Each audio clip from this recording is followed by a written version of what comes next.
नमस्कार, मी अमोल किनोळकर. आपण पाहतात एबीपी माझा. या बुलेटिनमध्ये आपल्या सगळ्यांचं स्वागत. आज 1 मे महाराष्ट्र दिन. 65व्या महाराष्ट्र दिनाच्या निमित्तानं राज्यामध्ये विविध कार्यक्रमांचं आयोजन करण्यात आलेलं आहे. मुंबईमध्ये राज्यपाल रमेश बैस यांच्या प्रमुख उपस्थितीमध्ये महाराष्ट्र गौरव गीत गायन या कार्यक्रमाला मुख्यमंत्री एकनाथ शिंदे सुद्धा उपस्थित राहणार आहेत. महाराष्ट्र दिनाच्या निमित्तानं हुतात्मा स्मारक येथे उद्धव ठाकरेंनी रात्री वाहिली आदरांजली. यावेळी आदित्य ठाकरे, अनिल देसाई, संजय दिना पाटील आणि अरविंद सावंतही उपस्थित. महाराष्ट्राला कधीही कोणाचा गुलाम होऊ देणार नाही. महाराष्ट्राचा स्वाभिमान काय असतो हे लोकसभा निवडणुकीमध्ये आम्ही महाराष्ट्राच्या लुटारूंना दाखवून देऊ, उद्धव ठाकरेंचा इशारा. मुंबईमध्ये धडाडणार उपमुख्यमंत्री देवेंद्र फडणवीस यांची तोप. महाराष्ट्र दिनाच्या निमित्तानं आज भाजपचा मुंबईमध्ये कार्यकर्ता मेळावा. दादरच्या कामगार मैदानावरती संध्याकाळी 5 वाजता मेळाव्याचं आयोजन. महाराष्ट्र दिनाच्या पूर्वसंध्येला मुंबईमधील मंत्रालयाला आकर्षक विद्युत रोषणाई. मंत्रालयाचा परिसर रोषणाईनं उजळला. महाराष्ट्र दिनाच्या निमित्तानं पालघर जिल्हाधिकारी कार्यालयाला आकर्षक विद्युत रोषणाई. तिरंगी रंगानं सजलं जिल्हाधिकारी कार्यालय.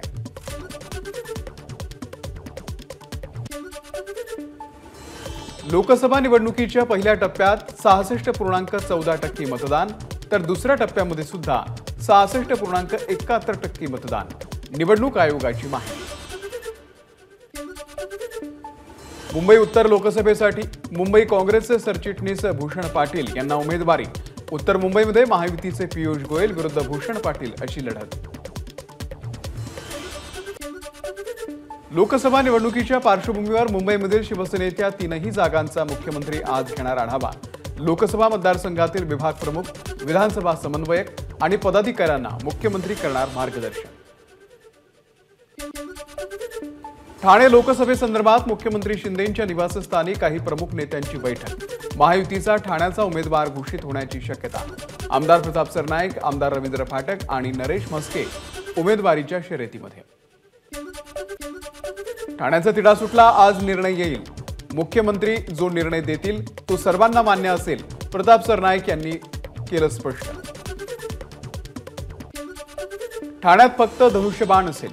ठाणे मुख्यमंत्री शिंदेंचा बालेकिल्ला आहे आणि तो आम्ही राखू, मीनाक्षी शिंदे यांनी व्यक्त केला विश्वास.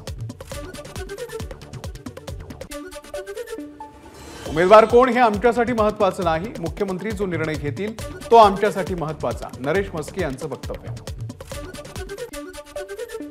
ठाण्यामध्ये महायुतीचा उमेदवार कोण ते 2 दिवसांमध्ये कळेल. ज्याला उमेदवारी मिळेल त्याचं काम करणार, मंदा म्हात्रे यांचं वक्तव्य.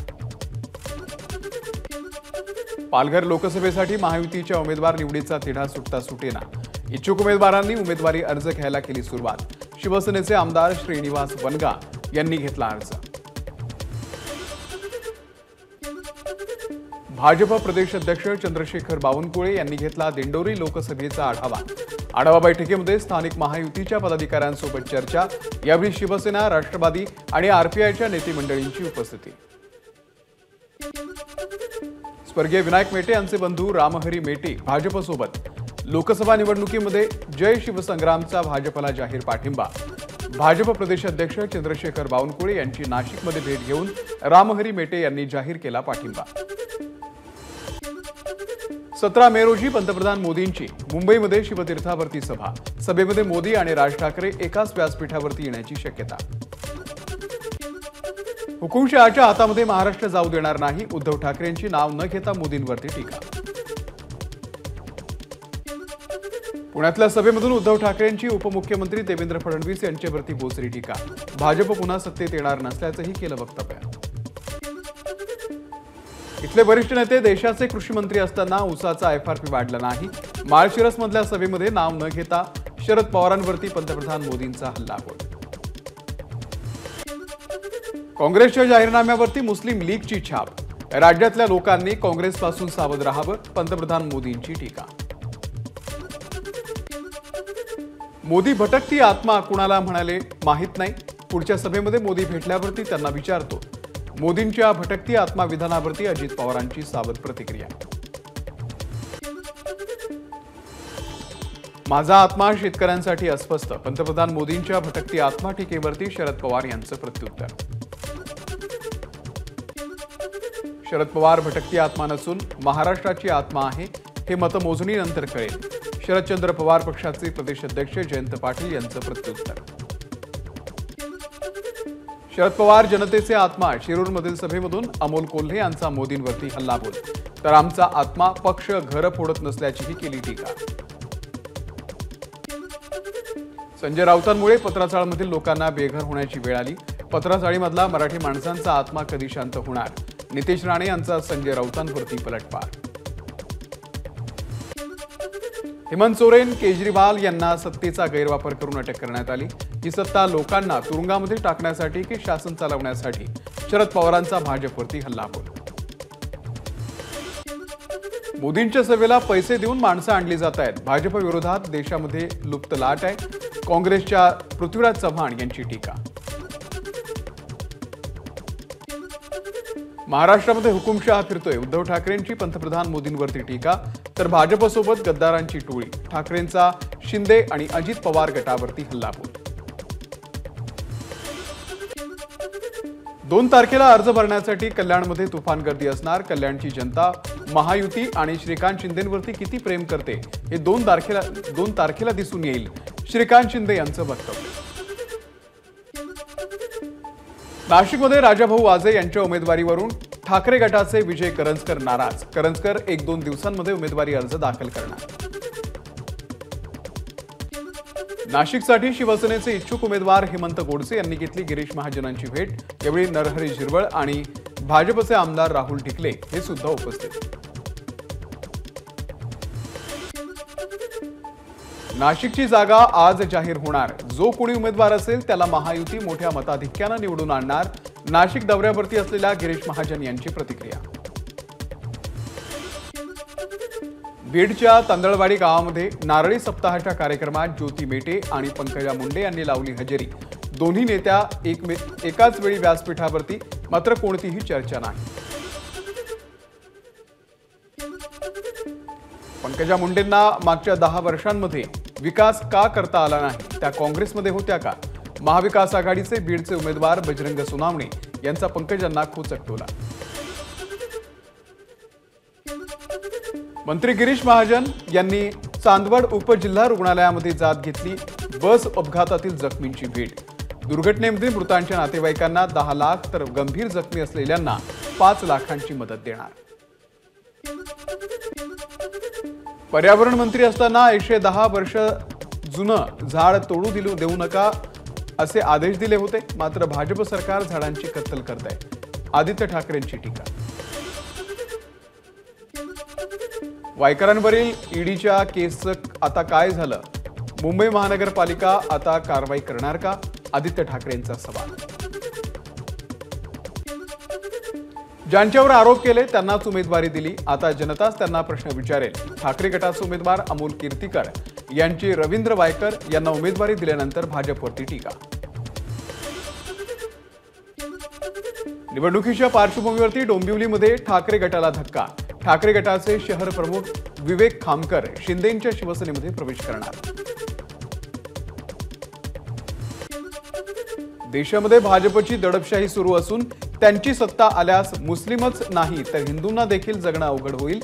कन्नडमध्ये सभेच्या दरम्यान ठाकरे गटाच्या अंबादास दानवे यांच्याकडून वक्तव्य. एमआयएम आणि वंचितला मतदान केल्यास भाजपला फायदा होईल असंही केलं वक्तव्य.